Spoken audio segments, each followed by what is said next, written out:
මේ ඔයාලට ස්ක්‍රීන් එකේ පේන්නේ Patreon group එකේ අපි ඊයේ දවසේ ගත්ත ට්‍රේඩ් එකක් මේ වගේ සාමාන්‍ය පොඩි ට්‍රේඩ්ස් අපි ඩොලර් එකක් රිස්ක් කරනවා නම් ඒ වගේ ඩොලර් 1.50ක ප්‍රොෆිට් එකක් වෙනවා එන විදිහේ ට්‍රේඩ්ස් opportunities තියෙන තැන්වල අපි ගන්නවා. අපි ලොකු swing trades වල 4 hour chart එකේ වගේ 1 hour chart එක වගේ නෙවෙයි කරන්නේ. අපි 15 minute chart එකේ කරන්නේ. ඒ නිසා ලොකු කාල වේලාවක් හෝල් කරන් ඉන්න ඕනෙත් නැහැ. ඒ වගේම support to resistance මුළු move එකක් අල්ලන් ඉන්න ඒ වගේ අපි කරන්නේත් නැහැ.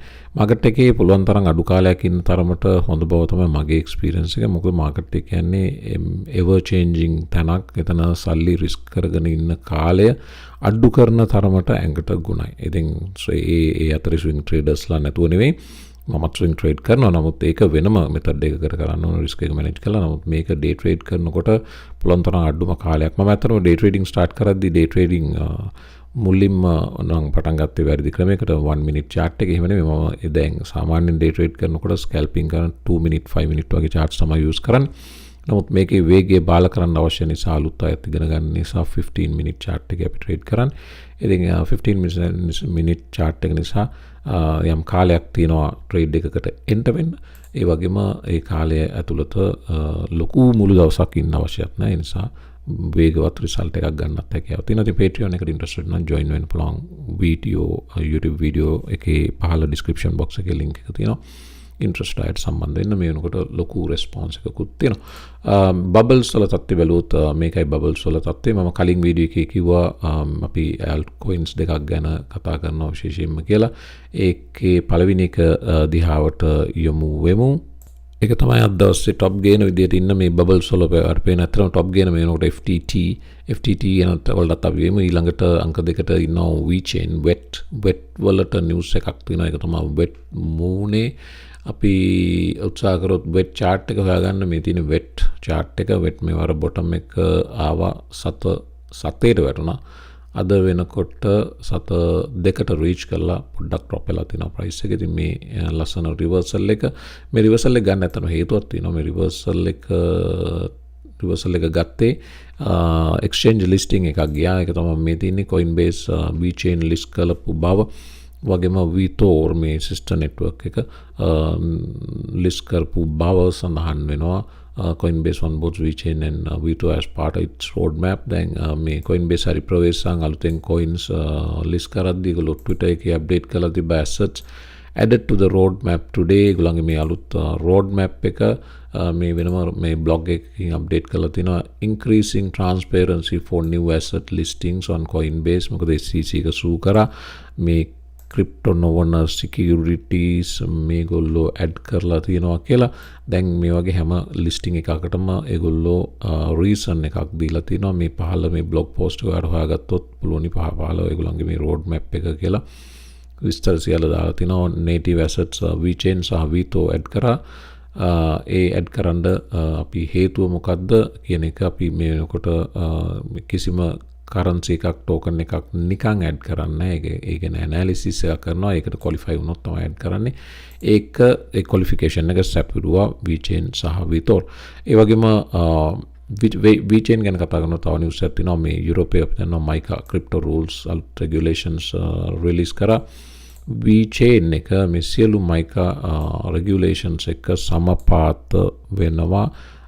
ඒ නිසා ඊටම සහයෝගයෙන් MiCA compliance වලට අනුව කටයුතු කරන්න යුරෝපය ඇතුලේ වගේම globally Vechain සමත්කම තියෙන බව Vechain network එක දැනුම් දීලා තිනවා. මේ විනාඩි 38කට කලින් ආපු අලුත් news එකක්. මේ වගේ news සමහර US major channels වලටත් එන්නේ පහුවෙනිදට. මම දන්නේ ඒ delay වෙන්නේ කියලා සමහරලාට මම හොයාගෙන තියෙන ක්‍රම අනුව මේ news පහසුවෙන් හොයාගැනීමේ ක්‍රමයක් තියෙනවා. ඒ නිසා ඒක අපි මේ පුහු මානෙට කියන කතාවක් නෙවෙයි. අපි ඒක ගැන සතුටු විය යුතුයි. අතරම ඒ කියන්නේ ඕගොල්ලන්ට ලැබෙන තොරතුරු internationally ලැබෙන information හා සමපාතයි. ගොඩක් වෙලාවට දැන් මේ වගේ channels වලට 40ක් 50ක් ඉන්නවා මේවා research කරලා තොරතුරු හොයන්න. මෙතන මම විතරයි කරන්නේ. ඉතින් ඒ නිසා සමහරලාට අපි කීප දෙනෙක් උදව් කරන වෙලාවල් තියෙනවා. මම හැබැයි මේ ඒ අතරෙත් මම කොහොමද උත්සාහ කරනවා ඔයාලට ඒ හා සමාන තොරතුරු ගෙනත් දෙන්න delay එකක් නොකර.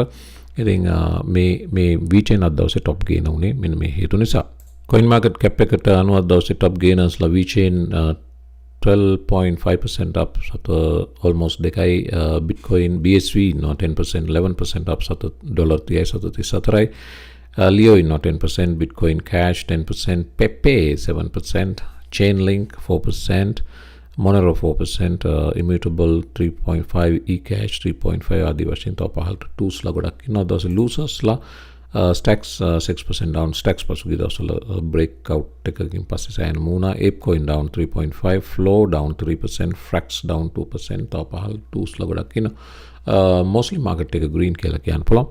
ඇමරිකානු ආර්ථිකය තාමත් 100% recover වෙලා නැහැ. ඒ වගේම US leading index එක නැත්නම් customer sentiment එක සම්බන්ධයෙන් signal කරන indicator එක වෙනකොට 14 වෙනි වතාවටත් lower number එකක් ආපු බව leading economic index drops to 0.7 in May බව සඳහන් වෙනවා මේ drop එක recession එකකට සංඥාවක් නිකුත් කරන බව තමයි මේ පේන්නේ මේ තත්ත්වය මෙතන පහළ chart එකක් සාමාන්‍ය ඒගොල්ලෝ දානවා මේ අද chart එක නෑ කොහොම නමුත් මේ මාසෙ වෙනකොට 0.7 දක්වා drop වුණ බව ඇමරිකානු ආර්ථිකය තවමත් fully recover වෙන තත්ත්වයක නැති බව පේන්න තියෙනවා.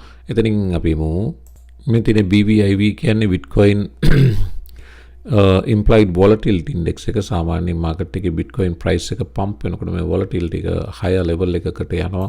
අපි VIX කියලා stock market එකේ chart එකක් monitor කරනවා. ඒ VIX කියන්නේත් මේ තින්නේ US S&P 500 වල volatility එක මේ VIX එක මේ වෙනකොට අනතුරුදායක තැනකටම ඇවිල්ලා තියෙනවා. මේ වෙන drop එකක් සාමාන්‍යයෙන් මේක healthy level එක මේ 18 20 21 region එක තමයි මේ red box එකක් දාලා තියෙන්නේ. මෙතනින් ඇවිල්ලා ගොඩක් කාලවට නතර වෙලා bounce වෙන උඩට මේ වෙනකොට extreme volatility decrease එකක් පෙන්නනවා. මේක stock market එකට ඒ තරම් සතුටුදායක තත්ත්වයක් නෙවෙයි. මේ higher volatility යම් ප්‍රමාණයක higher volatility හොඳයි. extreme high volatility ගියොත් market reverse වෙනවා.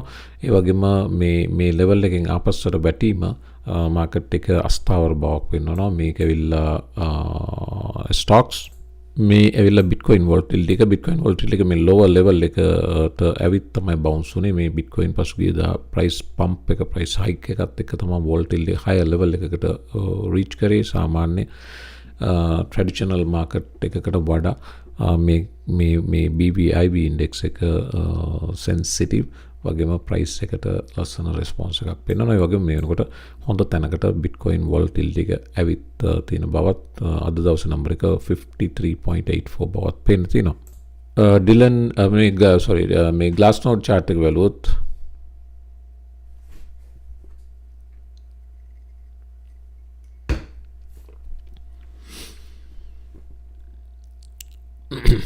මේ Glassnode chart එක බලුවොත් මේක පෙන්නන්නේ Fibonacci retracement price levels මේ වෙනකොට Fibonacci මේ pullback එක මේ price pump එක ඊට පස්සේ මේ pullback එක Fibonacci 61.8 level එකට එකේදී support එකක් හොයාගත්ත බව පේන්න තියෙනවා කියලා Glassnode සඳහන් කරනවා. ඉතින් පස්සේ තමයි අතරම price එක දැන් මේ 30000 ගණන් වලට ආවේ 26190න් තමයි ඒ bounce එක Bitcoin වල සිදු වුණ බව පෙන්නන්නේ.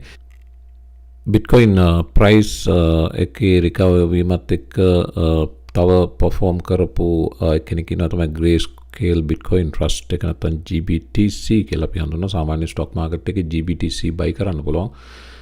මේ අපි Tradingview ගිහලා GBTC කියලා ගහලා බලන්න GBTC chart එක එනවා.